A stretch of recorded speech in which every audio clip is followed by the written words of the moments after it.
Now सबसे पहले देखें आरएमएस स्पीड।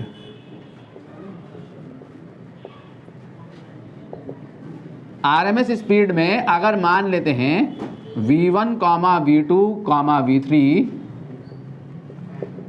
vn जो है ये क्या है, यह आपकी रिस्पेक्टिव स्पीड्स है किसकी, of n molecules of an ideal gas. Ideal gas के n मॉलिक्यूल की स्पीड है। तो आरएमएस का मतलब क्या होता है, रूट मीन स्क्वायर स्पीड। तो इन सारी स्पीड का स्क्वायर करो और उस स्क्वायर का क्या ले लो, मीन ले लो, और मीन का फिर क्या ले लो, रूट। तो ये आपकी क्या हो जाएगी, आरएमएस स्पीड। आपको ये न्यूमेरिकल ऐसे भी करवाएगा, ठीक है, 10 कुछ मॉलिक्यूल्स की स्पीड दे देगा, उसके आरएमएस स्पीड फाइंड करवाएगा। तो ऐसे फाइंड कर सकते हैं 2, 4, 5 मॉलिक्यूल की स्पीड देके, ठीक है, क्लियर। इस फॉर्मूले का भी यूज होगा। साथ में हमने क्या करा है, हमने करा है कि half M V R M S square अभी निकाला ना हमने केटीजी से, टेम्परेचर पे कैसे डिपेंड करती है thermal mean translation kinetic energy is equal to क्या, 3/2 kBT।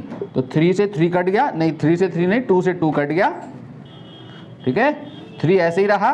तो वी आर एम एस क्या आ गया, जरा देखो तो सही, आर एम एस स्पीड कितनी आ गई, √3 kBT/m। m क्या है यहाँ, mass of one molecule, kb क्या है, बोल्ट्जमैन कांस्टेंट। तो आरएमएस स्पीड जो है वो √3 kBT/m, ठीक है, इज इक्वल टू kb क्या है बोलो, बोल्ट्जमैन कांस्टेंट को क्या लिखेंगे, gas constant upon Avogadro number, ठीक है। ये क्या है, mass of one molecule into Avogadro number क्या हो जाएगा, मोलर मास m, क्या हो जाएगा ये, मोलर मास। राशिद देख ले ध्यान से, इधर ध्यान लगा ले, तन मन धन सब इधर लगा ले। धन नहीं लगाएगा तो ज्ञान भी प्राप्त नहीं होगा, याद रख। ज्ञान भी आजकल धन से ही प्राप्त होता है। अरे बावले, ध्यान भी जो है, ज्ञान तभी प्राप्त होगा तुझे, मैं तो फ्री में दे रहा हूँ, लेकिन ज्ञान तुझे मिलेगा नहीं। तो क्या है, √3 RT/m, m क्या है, मोलर मास है, ठीक है। और m जो है अगर मोलर मास है, अभी डालना है, अभी करेंगे, रुको। RT को क्या लिख सकता हूँ, 1 मोल, ये 1 मोल का मास है ना, अरे mass of 1 mole is the molar mass. आती है ना केमिस्ट्री इतनी सी तो यार, 1 मोल का मास किसके बराबर होता है, मोलर मास के बराबर होता है, ठीक है। RT को क्या लिखोगे 1 मोल के लिए, PV। अब P को V को कहां ले गया, नीचे, और PV is equal to RT लगाया ना, और मास अपॉन वॉल्यूम क्या हो गया, डेंसिटी। तो कितना आ गया, 3P/ρ। तो ये वाला फॉर्मूला बना लो, एक ये वाला बना लो, और एक ये वाला बना लो, 3 बन गए आपके।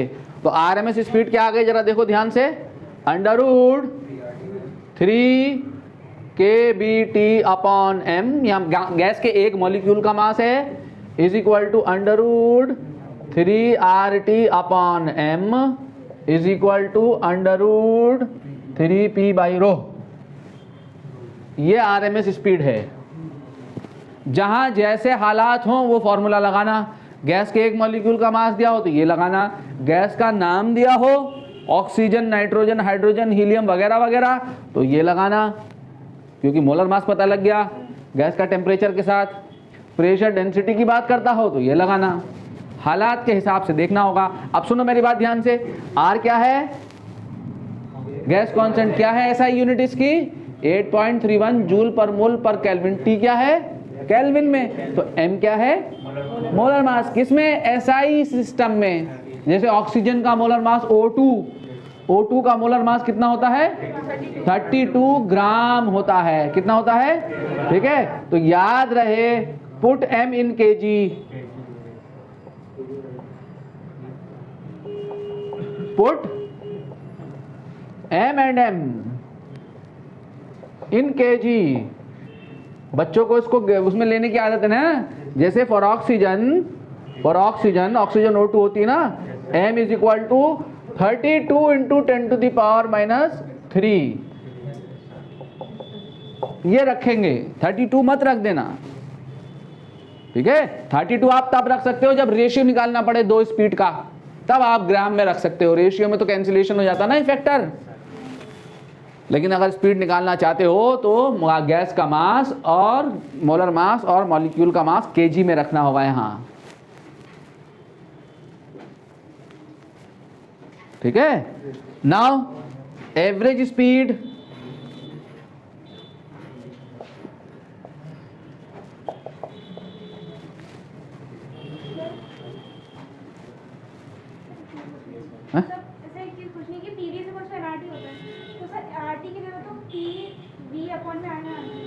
आरटी की जगह मैंने यहाँ पे पी, ये आरटी की जगह मैंने यहाँ पे पीवी रखा ना पहले। हाँ एम लिखा तो एन, ये एक मोल का मास है, तो मैं 1 मोल की वॉल्यूम लूंगा तभी ना डेंसिटी बनेगी। देखो तो ये जो है, देखो हमारे पास जो फॉर्मूला आया था, ये आया ना 3RT/m है। अगर मैं 1 मोल का मास लूंगा, ये 1 मोल का मास है ना, गैस की डेंसिटी लाने के लिए हमें गैस का मास अपॉन गैस का वॉल्यूम करना पड़ेगा। तो ये RT है, तो RT का मतलब कितने मोल की बात हो रही है? 1 ही मोल की ना बात हो रही है। ये 1 मोल का मास है, तो अगर मैं RT यहाँ पे PV डाल दूं, RT इज द, ये 1 मोल के लिए, यहाँ मोल 1 है, n = 1, तो 1 मोल का मास मिल गया मुझे यहाँ। RT की जगह मैं यहाँ PV डाल दिया, तो ये P 1 मोल का प्रेशर 1 मोल का वॉल्यूम हो गया। ये 1 मोल के लिए है ना RT की जगह डाल रहा हूं, तो 1 मोल की ना बात कर रहा हूं, तभी तो मैंने इसको नीचे ले जाके डेंसिटी से रिप्लेस कर दिया ना। 1 मोल की डेंसिटी क्या होती है? Mass upon volume. तो डेंसिटी यही तो होगी, गैस के 1 मोल का मास अपॉन 1 मोल का वॉल्यूम। अगर यहाँ n होता, यहाँ पे n होता, तो मैं यहाँ पे गैस का मास लेता, फिर तब ये गैस का मास होता।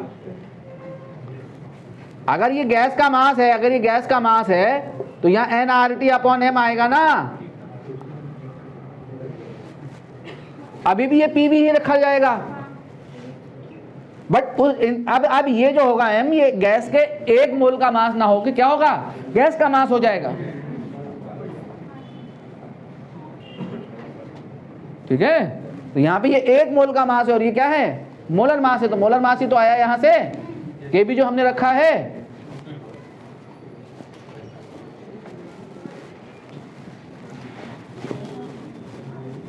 तो अब बच्चों, तो अब हमारे पास क्या है?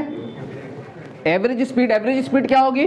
मान लिया वही क्या, V1 V2 dash dash dash Vn क्या है? Speed of n molecules of the gas. तो एवरेज स्पीड क्या होगी? इन सब का एवरेज ले लो।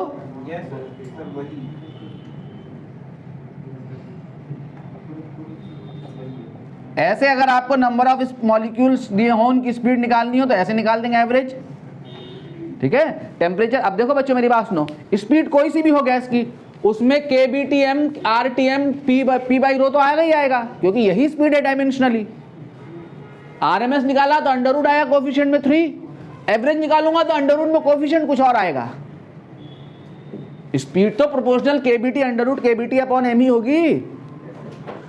kBT/m मीटर/सेकंड है यहाँ, अंडररूट RT/m मीटर/सेकंड है यहाँ, P/ρ मीटर/सेकंड है यहाँ। अगर मैं एवरेज स्पीड की बात करूं तो सिर्फ कोफिशिएंट ही ना बदलेगा, बाकी तो वही रहेगा फॉर्मूला, ठीक है। तो यहाँ पे जो स्टैटिस्टिकल स्टडी है, वहां से स्पीड आती है, आपको डायरेक्ट फॉर्मूला करना है।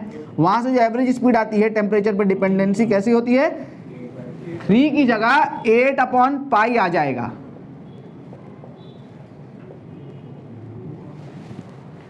रूट के अंदर 3 की जगह क्या आएगा? 8/π। 8/π कितना होता है? 2.5 होता है करीब करीब। डायरेक्ट आया, ठीक है, डायरेक्ट फॉर्मूला है, ठीक है। स्टैटिस्टिकल स्टडी से आता है ये फॉर्मूला, ठीक है। तो √8 kBt upon pi m is equal to कितना, √8 RT upon pi m is equal to √8P upon pi row.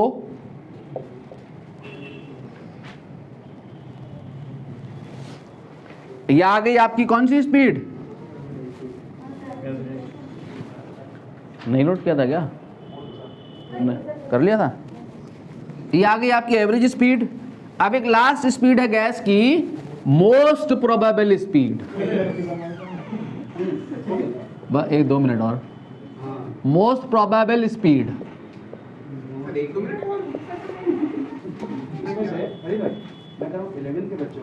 Most speed possessed by maximum number of gas molecules.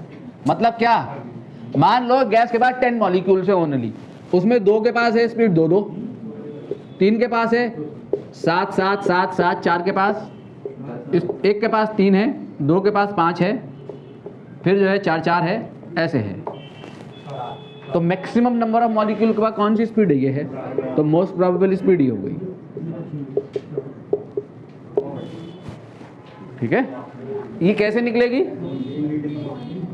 कैसे निकलेगी, देखो क्या होगा यहाँ पे, कोएफिशिएंट 2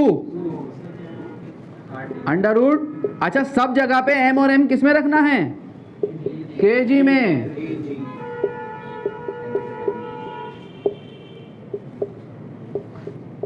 अब कौन सी वैल्यू ज्यादा है जरा देखें, सुन लो ध्यान से। तो RMS स्पीड ज्यादा होती है मोस्ट प्रोबेबल स्पीड से, और मोस्ट प्रोबेबल स्पीड ज्यादा नहीं एवरेज स्पीड से, और एवरेज ज्यादा होती है किससे, मोस्ट प्रोबेबल। राम जी का नाम याद रखो, जय श्री राम, ये याद रखो। Now RMS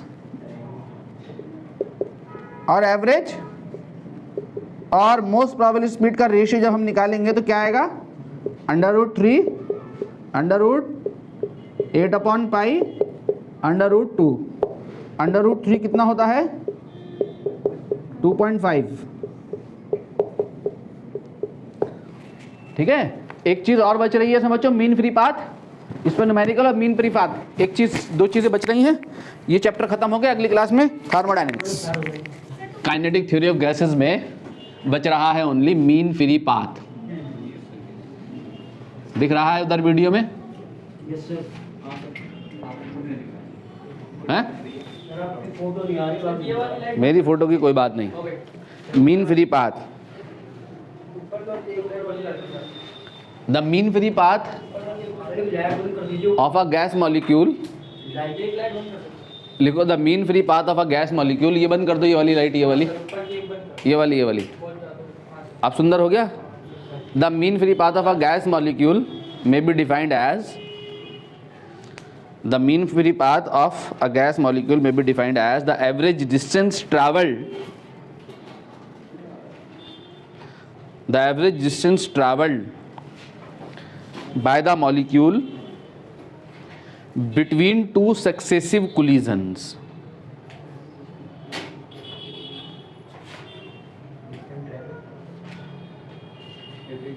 Between 2 successive collisions.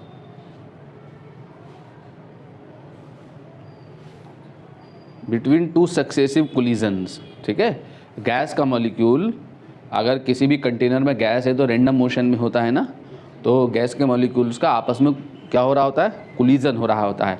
तो 2 सक्सेसिव कोलिजन में जो डिस्टेंस ट्रैवल करेगा, ठीक है, distance travel by a gas molecule between 2 successive collision is called mean free path. ठीक है, कैसे मोशन में होता है गैस का मॉलिक्यूल, रैंडम मोशन में होता है। कैसे मोशन में होता है, रैंडम मोशन में होता है। Let λ1 λ2 λ3 comma dash dash dash dash, λ1 comma λ2 comma dash dash dash dash and λn be the distances travel, be the distances travelled by a gas molecule, by a gas molecule in n collisions। ठीक है, n collision में मान लो एक gas का molecule यहाँ से लेके यहाँ तक, ये 2 कोलिजन है। एक कोलिजन यहाँ पे हुआ मॉलिक्यूल का किसी मॉलिक्यूल के साथ, फिर यहाँ पे हुआ, तो 2 सक्सेसिव कोलिजन में कितना डिस्टेंस ट्रैवल किया, λ1। फिर ये कोलिजन हो गया, कितना डिस्टेंस ट्रैवल किया, लैम्डा 2, फिर ये कोलिजन हो गया रैंडम मोशन में, ये कितनी डिस्टेंस ट्रैवल किया, लैम्डा 3, फिर कहीं को ये कोलिजन हो गया, ये कितने डिस्टेंस ट्रैवल किया, लैम्डा 4, लैम्डा 5, लैम्डा 6, लैम्डा 7, ठीक है, lambda 1, lambda 3, lambda 4, lambda 5, lambda 6, lambda 6, lambda 7, ठीक है। तो mean free path of a gas molecule जो है वो क्या हो जाएगा, मीन फ्री पाथ क्या हो जाएगा बच्चों, मीन फ्री पाथ हो जाएगा लैम्डा इज इक्वल टू पहले कोलिजन में, दो सक्सेसिव कोलिजन में जो डिस्टेंसेस ट्रैवल कर रहा है इन सारी डिस्टेंसेस का mean is the mean free path, lambda 1 plus lambda 2 plus lambda 3 plus lambda n upon n, ठीक है, क्लियर हो गया, ये मीन फ्री पाथ है।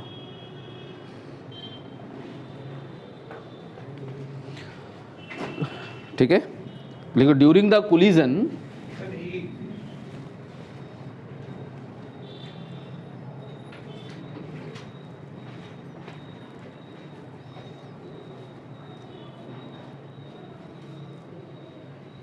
ड्यूरिंग द कोलिजन के दौरान द गैस मॉलिक्यूल मूव्स, कैसे मूव करता है, in a straight line with constant velocity, with constant velocity, ठीक है। कैसे मूव कर रहा है सक्सेसिव कोलिजन में मॉलिक्यूल, ड्यूरिंग दो कोलिजन मॉलिक्यूल कैसे मूव करता है, in straight line with constant velocity, ठीक है, ये मोशन है, रैंडम मोशन हो रहा है मॉलिक्यूल का, ठीक है। Statistical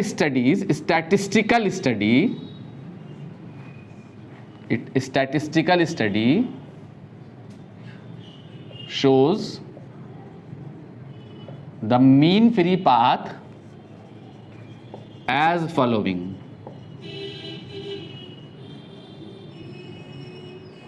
Lambda is equal to 1 upon under root 2 pi n d square.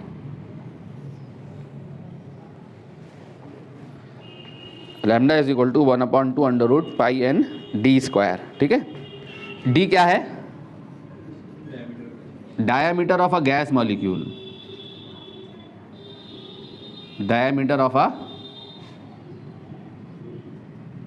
Gas molecule, और एन जो है number of gas molecules per unit volume,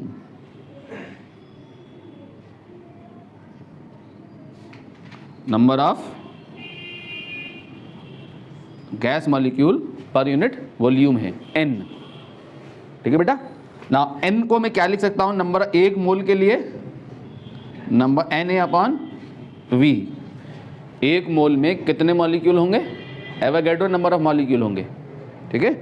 Avogadro number of molecule upon volume of 1 mole, volume of 1 mole of a gas, और volume of 1 mole of a gas क्या होगा, है Na upon RT upon P, 1 mole के लिए, ठीक है, ये आ गया, समझ में आ गई मेरी बात, ठीक है। तो RT अपॉन P, अब RT अपॉन P ऊपर चला गया और Na upon R into P upon T ऐसे लिख सकता हूं, और ये क्या है आपका, तो R बाई Na क्या होगा, अगर R बाई Na में दिक्कत हो रही है तो ऐसे लिख देख लो, P upon R upon Na into T. अब बोलो R बाई Na क्या होगा, Na बाई R में दिक्कत हो रही है तो क्या होगा, R by Na KB Boltzmann constant, तो इसको N को क्या लिख सकते हैं हम, P अपॉन KBT, ठीक है। इसको यहां डाल दो उठा के, यहां जब आप यहाँ पे रखोगे तो P अपॉन KBT में P तो नीचे रह जाएगा, अरे इसकी जगह रखोगे ना KBT कहाँ चला जाएगा, ऊपर, तो मीन फ्री पाथ क्या हो जाएगा, lambda is equal to KBT upon under root 2 pi P D square. P क्या है? गैस का प्रेशर है, के बी क्या है? बोल्ट्जमैन कांस्टेंट है, टी क्या है? एब्सोल्यूट टेम्परेचर है, डी क्या है? Diameter of a gas molecule. Lambda is equal to K B T upon under root pi into P into D square. This is the mean free path. Estimate, question लिखो, estimate the mean free path, estimate the mean free path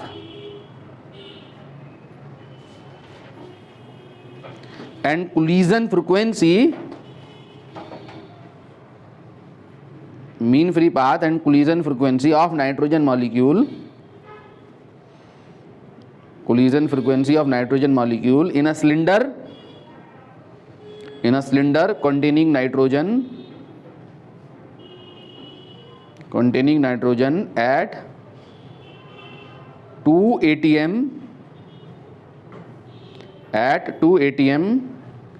and temperature 17 degree Celsius। ठीक है। Take the radius of nitrogen molecule to be roughly 1 angstrom।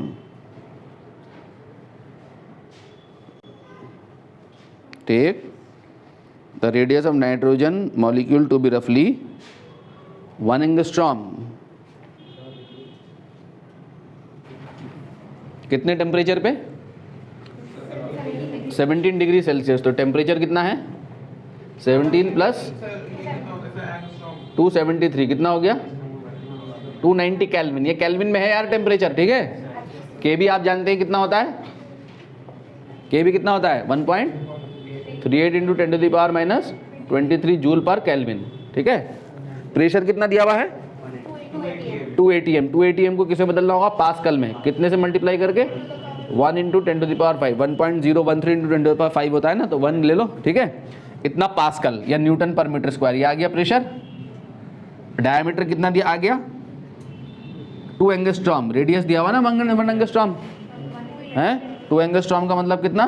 2 into 10 to the power minus 10 metre. ये सब रख लो, mean free path आ गया यहाँ पे।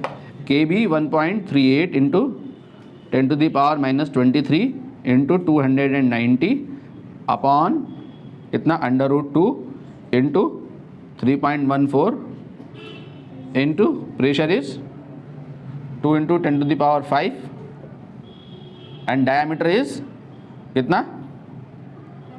2 into 10 to the power minus 10 का होल स्क्वायर, ठीक है। ये सब रख के सॉल्व करोगे तो आएगा आपका 1.1 into 10 to the power minus 7 metre. 1.1 into 10 to the power minus 7 metre, ठीक है। लिखिए first law of thermodynamics. Collision frequency भी नहीं बतानी है क्या? हैं?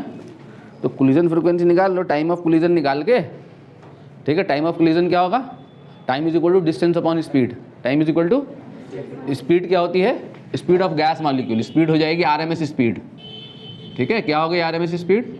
Under root 3 RT upon M, ठीक है। आरएमएस स्पीड क्या होगा? Under root 3 RT upon M. 3 R रख दो, R कितना है? 8.31। टेम्परेचर कितना है? 290। और मोलर मास ऑफ नाइट्रोजन कितना हो जाएगा? N2 कितना? 28 नहीं, 28 into 10 to the power minus 3, ठीक है। यहाँ से आप आरएमएस स्पीड निकाल लेंगे। ये आ जाएगी 5.1 into 10 to the power 2 metre per second, ठीक है। आरएमएस स्पीड जिसे ही लेते हैं, ठीक है। तो टाइम ऑफ कोलिजन कितना हो गया? टाइम ऑफ कोलिजन या कोलिजन फ्रीक्वेंसी एक ही बात हो गई। टाइम ऑफ कोलिजन क्या हो गया? Delta T is equal to distance upon speed, mean free path upon RMS speed, ठीक है। यानी 1.1 into 10 to the power minus 7 upon 5.1 into 10 to the power 2, ठीक है। तो दो सक्सेसिव कोलिजन का जो एवरेज टाइम है यहाँ पर वो कितना है? 2.2 into 10 to the power minus 10 second.